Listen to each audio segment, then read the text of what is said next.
Hola a todos, mi nombre es Gi Fuertes y sean bienvenidos a un nuevo capítulo de Contemplo Podcast.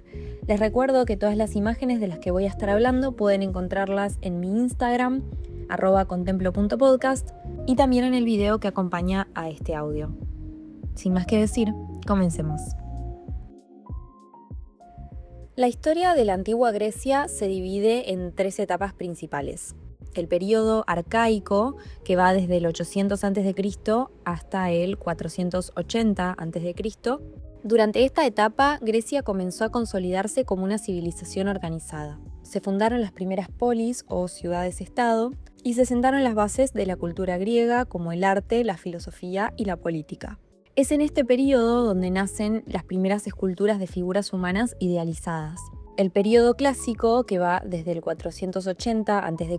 hasta el 323 a.C., fue la etapa dorada de Grecia, marcada por el auge de Atenas y Esparta, y se consolidó la democracia ateniense y la escultura alcanzó su apogeo con artistas como Fidias. Por último, el período helenístico, que va desde el 323 a.C.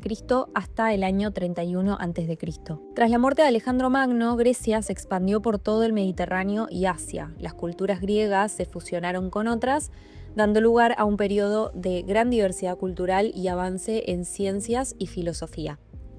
La civilización griega fue considerada parte de la sociedad clásica, y es por eso que muchas veces se nos presenta en el imaginario colectivo una figuración de los griegos que no siempre es la correcta. La pulcritud, simpleza y perfección con la que se presenta esta sociedad puede tener un lado cierto, pero es importante recalcar que no todo era exactamente así. Debido a que el material de uso griego por excelencia era el mármol, la imagen que se nos presenta de esta sociedad miles de años después es la de espacios blancos con personas vestidas de blanco y una comunidad balanceada y ordenada. La verdad es que estas dichosas estatuas griegas estuvieron en algún momento coloreadas. Los tonos rojos, azules, verdes y amarillos, bastante saturados, dentro de lo posible con las herramientas y la tecnología de la época, envolvían a estos personajes míticos que hoy reconocemos por su blancura. La sociedad griega era esclavista, patriarcal y muy desigual, y existían límites muy claros que podían variar en las distintas polis o ciudad-estado. La mayoría de los esclavos eran prisioneros de guerra, comprados en mercados de esclavos o nacidos en la esclavitud. Trabajaban en el campo, en las minas o en la ciudad. En la ciudad es donde en general eran mejor tratados. Estas personas en raras ocasiones podían obtener la libertad, pero seguían estando en desventaja social si la conseguían.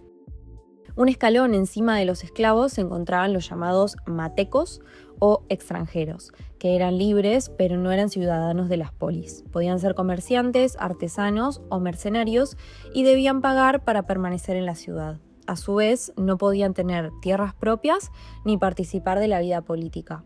Las mujeres que no eran esclavas ni matecas, por su parte, pertenecían al grupo más privilegiado de la sociedad griega, pero se encontraban un paso detrás de los hombres ciudadanos. Aunque formaban parte del núcleo de la polis, su papel era mayormente privado. Su principal función era mantener el hogar y cuidar a los hijos, a los que educaban inicialmente, especialmente a las hijas mujeres. También administraban los recursos de la casa, supervisaban a los esclavos y se encargaban de tareas domésticas como tejer y cocinar, aunque las familias adineradas delegaban muchas de esas tareas. Por último, y en la cima de la pirámide, estaban los ciudadanos, hombres libres nacidos en la polis. Tenían derechos políticos como participar en la asamblea o desempeñar cargos públicos. Dominaban la vida pública y política y podían poseer tierras y formar parte del ejército. Este rango social era dado por nacimiento. La ciudadanía era exclusiva para hombres adultos nacidos de padres ciudadanos. Entendiendo esta estructura social, podemos reconocer los diferentes estratos fijándonos en la vestimenta. Para comenzar, la vestimenta griega consistía en un trozo de tela sin forma propia que se envolvía en el cuerpo de diferentes maneras y conformaba variadas prendas, pero siempre partiendo desde una base plana y rectangular. Entre los materiales más populares para la vestimenta estaba la lana, que otorgaba a los tejidos un tono crudo. El tejido y la preparación de las prendas se daba en los hogares y era un trabajo reservado para las mujeres, que los trabajaban en sus telares. El lino, el algodón y en menor medida la seda también se vieron presentes como material de confección, siendo estos materiales importados de zonas cercanas.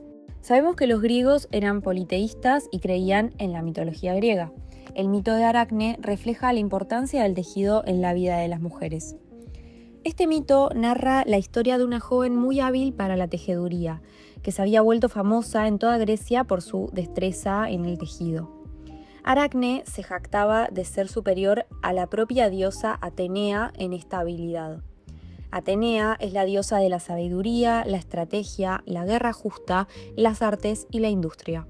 Se la considera protectora de las artes, entre ellas el tejido. La diosa, ofendida por la arrogancia de Aracne, decidió desafiarla a un concurso de tejido. Ambas crearon telas impresionantes. Atenea, en su telar, representó la majestuosidad de los dioses, mientras que Aracne tejió una escena que representaba a los dioses en momentos vergonzosos y humanos, mostrándolos como caprichosos e imperfectos. Al ver la perfección de la obra de Aracne y su elección en la temática, Atenea, encolerada, transformó a la joven en una araña, condenándola a tejer para siempre. El mito no solo destaca la habilidad técnica de Aracne, sino también subraya la importancia del tejido en la cultura griega. El telar no era solo un espacio de destreza artesanal, sino también un reflejo del destino y del control sobre la vida de las mujeres. Hoy sabemos que por más bien que hubiesen tejido, estas mujeres no se hubieran convertido en una araña, por supuesto, pero el mito incitaba al respeto por este arte. Las ciudadanas atenienses realizaban anualmente una ofrenda a la diosa en la que, tras una procesión, ofrecían un peplos, espérenme, ya les voy a explicar de qué se trata, tejido a mano, especialmente por jóvenes doncellas. La prenda se tejía con dedicación y se adornaba con representaciones de escenas mitológicas que reflejaban la grandeza y la protección de Atenea sobre la ciudad. Son varias las cerámicas en las que se puede ver mujeres realizando esta labor de tejeduría. Con respecto a estas cerámicas, la investigadora Cora Dukelski advierte: en las imágenes muchas mujeres tejen, pero muy pocas cocinan o atienden a sus niños. Muchas se acicalan o se perfuman, pocas lavan la ropa. La lectura literal de las imágenes podría engañarnos. La actividad representada más frecuentemente en la cerámica es la del tejido. Se considera que hilar y tejer son las tareas que caracterizan la feminidad y la virtud de las mujeres. Es una tarea prestigiosa y constituía uno de los indicios de la riqueza de una casa. La tejeduría era tan importante y bien vista en la sociedad que las piezas textiles incluso podían ser utilizadas como forma de pago de rescates, como botín de guerra o como ofrendas en los santuarios. Las prendas solían ser coloridas, en contrario a la famosa creencia popular. Y estos colores solían ser muy brillantes y eran típicos de la gente adinerada. Las prendas exteriores eran las más ornamentadas y teñidas. Las telas se teñían con pigmentos naturales. El rojo se obtenía a través de la raíz de la rubia, el amarillo del azafrán, el azul del índigo importado y así con el verde, naranja, negro, etc. El blanco, de hecho, era especialmente difícil de obtener y bastante caro, ya que la tela requería procesos de blancamiento que difícilmente llegaban a un resultado próspero. Es sabido que el color violeta se relacionaba particularmente con el estatus, ya que el tinte era importado desde Fenicia, donde era extraído de un caracol, lo que lo volvía muy caro y accesible solo para la élite. Las personas de estratos sociales más bajos supieron teñir sus prendas con tonos amarronados, cosa que los ciudadanos desaprobaban, y de hecho les prohibieron la entrada al teatro y a otros lugares públicos con trajes teñidos. Las prendas también podían poseer bordes decorativos. Los motivos más populares eran florales, mitológicos o geométricos, bordados o pintados, y se reservaban a los hombres y mujeres ciudadanos. Por su parte, la indumentaria femenina solía ser más adornada que la masculina, aunque siempre guiándose por la sencillez y la sobriedad. A menudo, los bordes decorados tenían flecos o borlas o algún pequeño peso de cuentas en las esquinas, de modo que en movimiento el peso se alejaba del cuerpo y enfatizaba el diseño del borde. Los tejidos con hilos de oro eran poco comunes, pero estaban presentes entre las familias más adineradas. Las mujeres griegas, particularmente las clases altas, realizaban peinados sumamente elaborados, a menudo adornados con diversos accesorios para las ocasiones especiales, como festividades religiosas o eventos públicos. El cabello largo era un símbolo de belleza y feminidad, y era común entre las mujeres libres. La práctica de trenzar el cabello también era frecuente. Además, el uso de accesorios para el cabello era una constante. Las diademas y cintas decoradas eran comúnmente utilizadas. Aunque los adornos eran un lujo reservado para las ocasiones especiales, eran una forma de expresar tanto la estética personal como la pertenencia a un grupo social elevado. Ahora se vienen varias palabras similares que no tienen mucho sentido en el idioma español, así que voy a requerir que presten un poco más de atención y voy a tratar de explicarme lo mejor posible. Igual les recuerdo que las imágenes de todos estos elementos van a estar en mi Instagram y en el video. La simpleza del elemento que constituía la vestimenta griega permitía una amplia variedad de formas para ponerse las prendas, pero las características principales eran inalterables. El quitón fue la prenda por excelencia. Las mujeres lo usaban hasta los tobillos y los hombres podían optar de usarlo hasta los tobillos o hasta las rodillas. El quitón se sujetaba en los hombros por medio de broches llamados fíbulas y se ceñía en la cintura generalmente por medio de un cinturón o cordón. Este formato se llamaba quitón dórico cuando estaba hecho de lana y quitón jónico cuando estaba hecho de lino. Esta prenda básica, por su sencillez de formas, permitía configurar otros formatos diferentes. Los hombres podían cubrir ambos hombros o sujetárselo en el hombro izquierdo mediante un broche o alfiler, dejando el hombro derecho sin cubrir. En este caso, deja de llamarse quitón y toma el nombre de exómide. Sobre el quitón, principalmente los jóvenes y los jinetes usaban un manto corto que se abrochaba sobre uno de los hombros y se llamaba clámide. Esta clámide también podía ser llevada sin nada debajo, pero principalmente se usaba como esta especie de abrigo. El imatión era la prenda predilecta cuando el frío se presentaba y consistía en un manto largo envolvente, sin broches ni ninguna particularidad de atadura.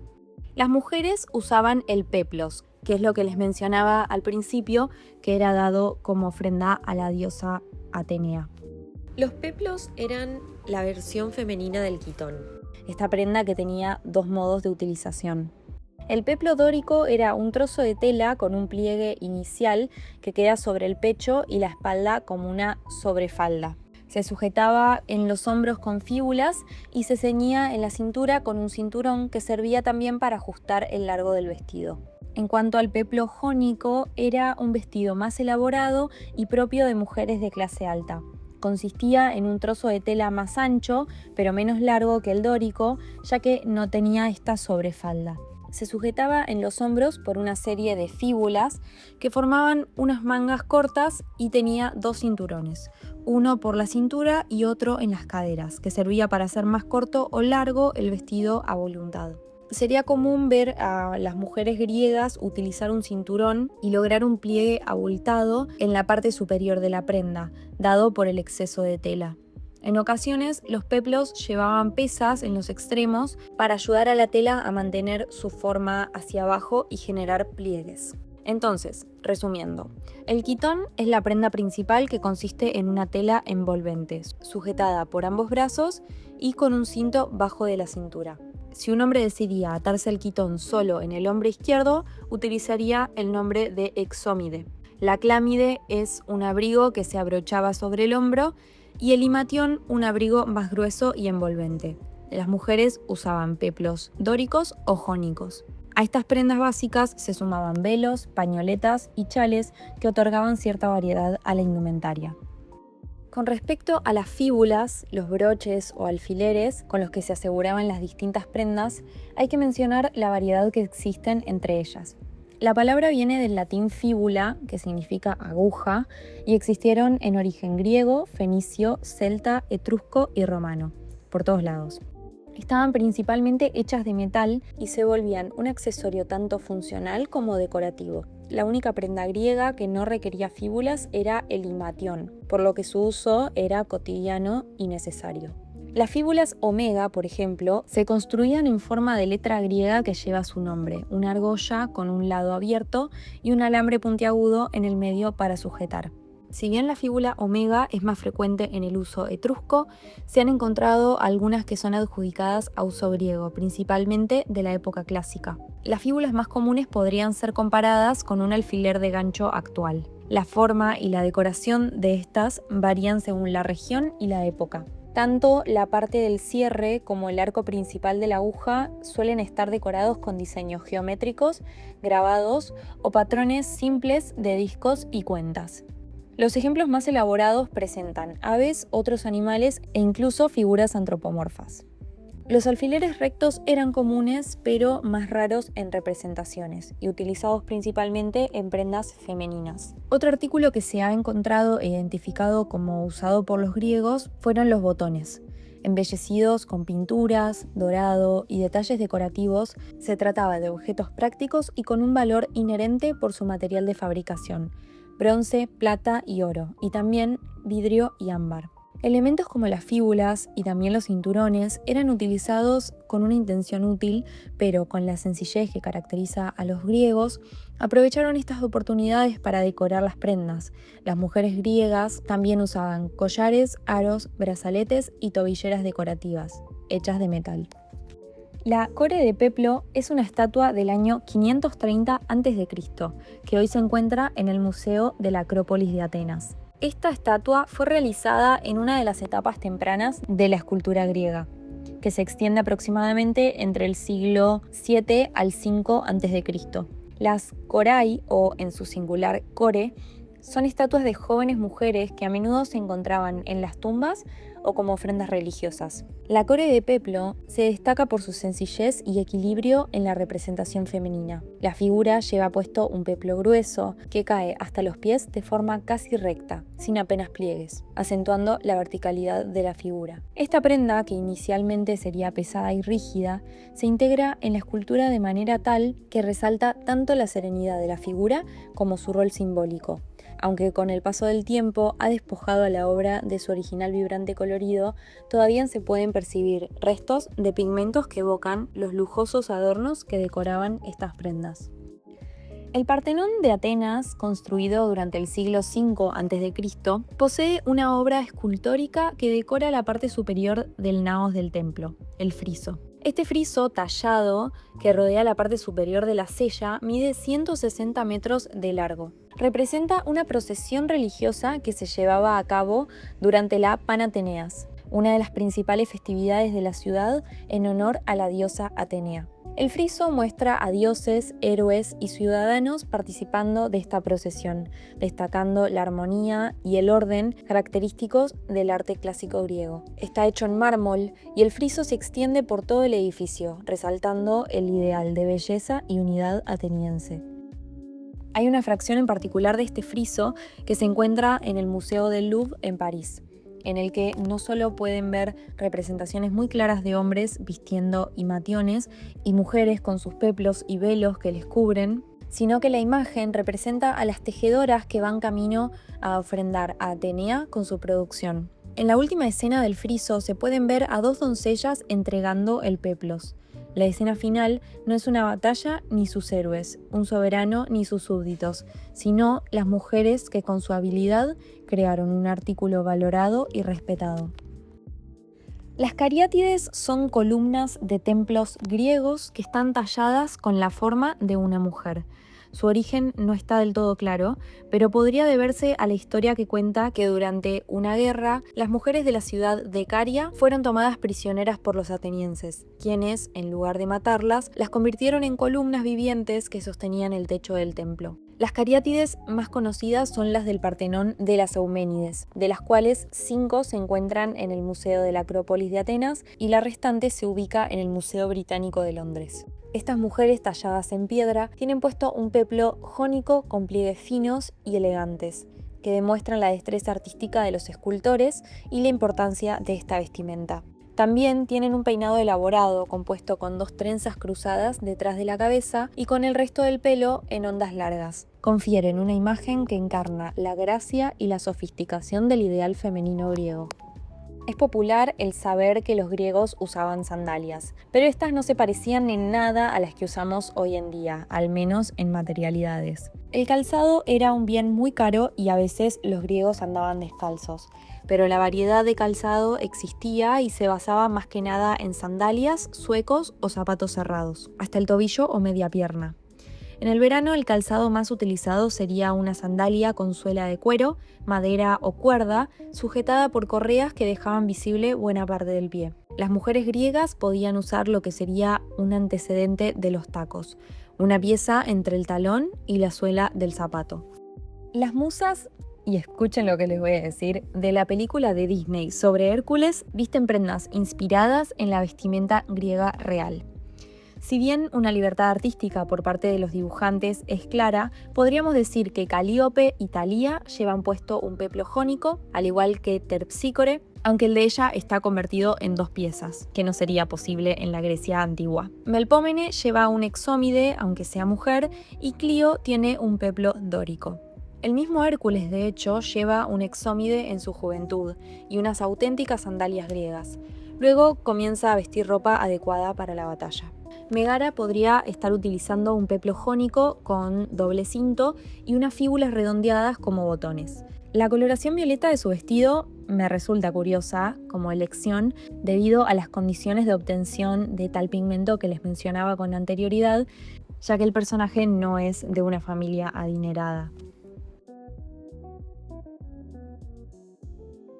Esparta es sinónimo de guerra.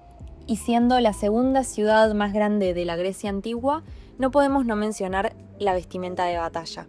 Si bien esta polis era indudablemente griega, había un par de diferencias con la ciudad de Atenas, que es a la que me he estado refiriendo mayormente con las explicaciones anteriores, y que es el estereotipo más grande. Todos los ciudadanos de edad adulta eran parte del ejército, no como en Atenas, que con un corto cumplimiento en las filas su deber quedaba liberada. Esparta era un pueblo militar, que también se destacaba por su austeridad y conservadurismo. Los guerreros espartanos usaban un quitón como base de la vestimenta. Cerca del año 400 a.C. se comenzó a llevar un exómide, con la intención de liberar el brazo derecho. Sobre esta primera capa usaban el himatión o la clámide, generalmente en tonalidades rojas, y durante la guerra también usaban una coraza de bronce llamada tórax, que imitaba a veces la forma de los músculos. En la cadera usaban el perizoma, una especie de faldilla de tiras de cuero o metal para proteger las caderas y los muslos, y lacnémidas, que eran protectores para las tibias. El casco de bronce tenía protección en la parte del cuello y la cara y solía tener la icónica cresta como un crin de caballo, que dependiendo de sus características indicaba el rango del guerrero. El escudo o aspis estaba compuesto por madera enchapada en bronce. Toda la armadura solía pesar alrededor de unos 20 kilos y el escudo aproximadamente 10. Como armas usaban lanzas y espadas como un arma secundaria. Con esta información podemos reconocer que el imaginario popular de lo que sería un guerrero griego está bastante acertado.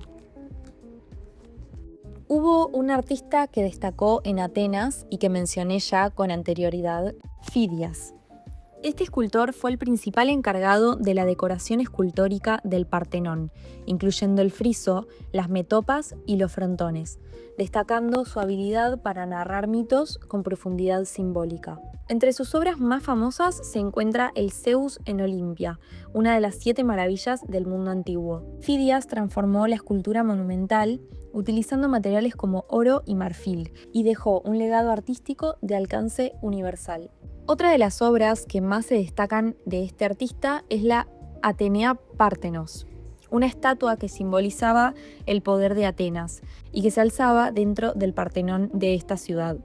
Con más de 12 metros de altura y hecha de oro y marfil, simbolizaba la devoción religiosa y el poder de la ciudad.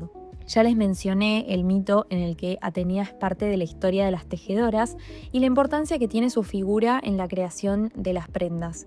Pero no hay que olvidar que también Atenea es la diosa de la guerra y las estatuas que han hecho en su honor lo demuestran también a través de su vestimenta. En la Atenea Partenos, Fidias representa a la diosa como protectora y estratega, encarnando los ideales de sabiduría, victoria y poder militar. La diosa vestía un peplos plisado que caía hasta los pies, ajustado con un cinturón. Sobre esta prenda llevaba la égida, una coraza similar a la de los espartanos, pero con carga simbólica que cubría solo sus hombros y pecho. Esta égida estaba adornada con serpientes y la cabeza de la medusa en el centro, que era un símbolo que según la mitología griega tenía la capacidad de ahuyentar el mal y los enemigos de la diosa. En su cabeza Atenea lucía un casco dorado con figuras mitológicas. En su mano derecha sostenía una pequeña estatua de Nike, la diosa de la victoria, mientras que en la izquierda llevaba un escudo decorado con escenas mitológicas y una lanza, símbolos de su rol como protectora de Atenas. La vestimenta de la antigua Grecia no solo cumplió la función de abrigar y proteger a sus usuarios, sino que se convirtió en un medio de reconocimiento social. La antigua Grecia no solo marcó un antes y un después en el desarrollo cultural, político y social de la humanidad, sino que también dejó un legado visual e histórico que ha sido reinterpretado a lo largo del tiempo.